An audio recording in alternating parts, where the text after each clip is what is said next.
AI, telemedicine, digital health, আমরা এখন এইসব নিয়েই আলোচনা করি। এটাই ইস্যু এখন। একজন ফিউচার ডক্টর কিভাবে নিজেকে প্রস্তুত করবে, কিভাবে ফিউচার ডক্টরকে প্রস্তুত করা হয়? আজকে এআই, টেলিমেডিসিন, টেলিরেডিওলজি বা ডিজিটাল হেলথ বাস্তব এটা মাটিতে নেমে এসছে।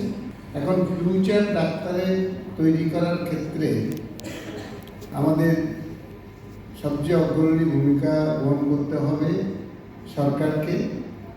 আমার যেটা ব্যক্তিগত মত সেটি হচ্ছে এমবিবিএস ভর্তি হওয়ার প্রথম দিন থেকে যাতে তারা স্কিল হয়, এই জন্য এআই, ডিজিটাল হেলথ, টেলিমেডিসিন সম্বন্ধে একটা ধারণা দেওয়া এবং এগুলিকে প্রশিক্ষণ দেওয়া উচিত।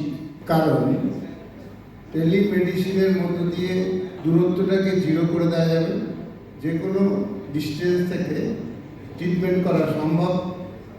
এআই তার নলেজকে সাপোর্ট করবে যে কীভাবে আরও কত কিছুভাবে রোগীকে ট্রিটমেন্ট করা যেতে পারে। ডিজিটাল হেলথ এক্ষেত্রে ডকুমেন্ট রেডি করতে সবসময় তাকে হেল্প করবে। অর্থাৎ এগুলি প্রথম দিন থেকেই খুব প্রয়োজন বলে আমি ব্যক্তিগতভাবে মনে করি।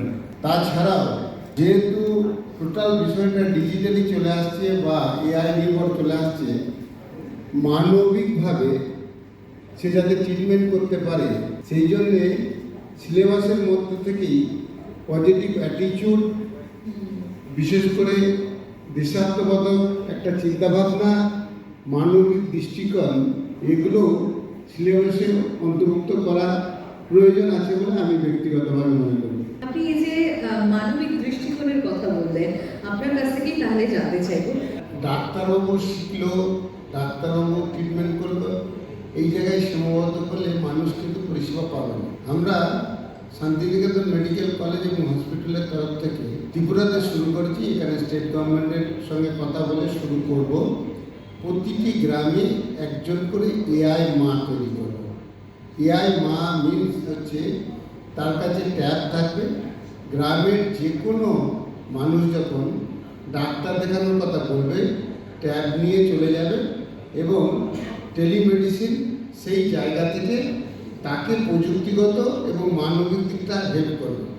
অর্থাৎ তার মনে হবে একটা মানবিক মা বলে একটা মানবিক দিক, আর ডিস্টেন্সটা জিরো করছে হচ্ছে ডিজিটাল, এআই সাপোর্ট করছে নলেজ। তাহলে এইটার মধ্য দিয়ে কিন্তু যে পৃথিবীর যে কোনো প্রান্তে সেখানকার গভর্নমেন্টের সাপোর্ট থাকলে ট্রিটমেন্ট করা সম্ভব। সেই কাজটা কিন্তু আমরা শুরু করি। আপনারা মূলত রুরাল হেলথ কেয়ার নিয়ে কাজ করেন।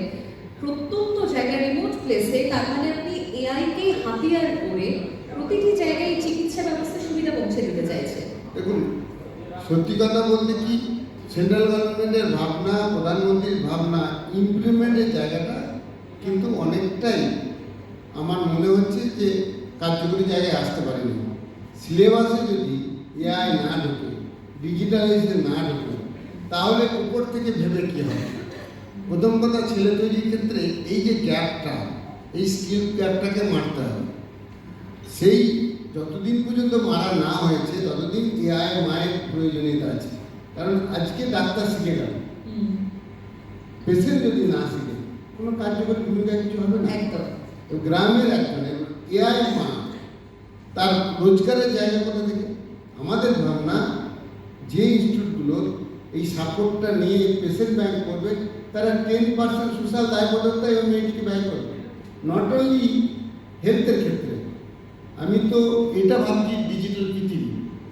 যখন ডিজিটাল পৃথিবী ভাবা যাবে তখন শিক্ষা, ট্যুরিজম এবং বিভিন্ন ধরনের মার্কেটিং সমস্তটাই ওই এআই মার দিয়ে সম্ভব। এবার ওই 10% টাকাটা যদি প্রত্যেকে দেয় সোশ্যাল দায়বদ্ধতায় বা তার সুবিধা হচ্ছে বসে, তাহলে এআই মায়ের রোজগারের দিকটা কোনো অসুবিধা হবে না। আর যেহেতু ডিজিটালি ট্রেনিং চলছে, সেই জন্য এর কস্ট এমন কিছু বেশি নেই, সেটা আমরা আমাদের জায়গা থেকে দিয়ে দিতে পারছি। অলরেডি 3টে একটা 7টায় এবং 9টায় ডিজিটালি এআই মাদের জন্য আমরা ট্রেনিংয়ের ব্যবস্থা করেছি। প্রায় 300 জন করে 300 মহিলা, জন? 3 কারণ হচ্ছে কি আমাদের টার্গেট হচ্ছে যেমন সেপ্টেম্বর মাসে আমরা আনুষ্ঠানিকভাবে এআই মাদের একটা সেমিনার করব ত্রিপুরার ক্ষেত্রে, সেটা আমরা 1200 করে নিতে পারবো, ছোট জায়গা সবগুলো। এবং ওয়েস্ট বেঙ্গলের ক্ষেত্রে কতটা পারবো সেটা গভর্নমেন্টের সঙ্গে কথা না বলে বলতে পারবো না। কারণ হচ্ছে কি এআই মা মানে একদম টোটালি ভোট ব্যাংকের মধ্যে পড়ে গেল, 7টা পরিষেবা যদি তার মাধ্যমে পায়, হ্যাঁ। সেই জন্য এটা গভর্নমেন্টের সঙ্গে কথা বলে বলতে পারবো যে আমরা কার্যকরী জায়গায় আসতে পারবো।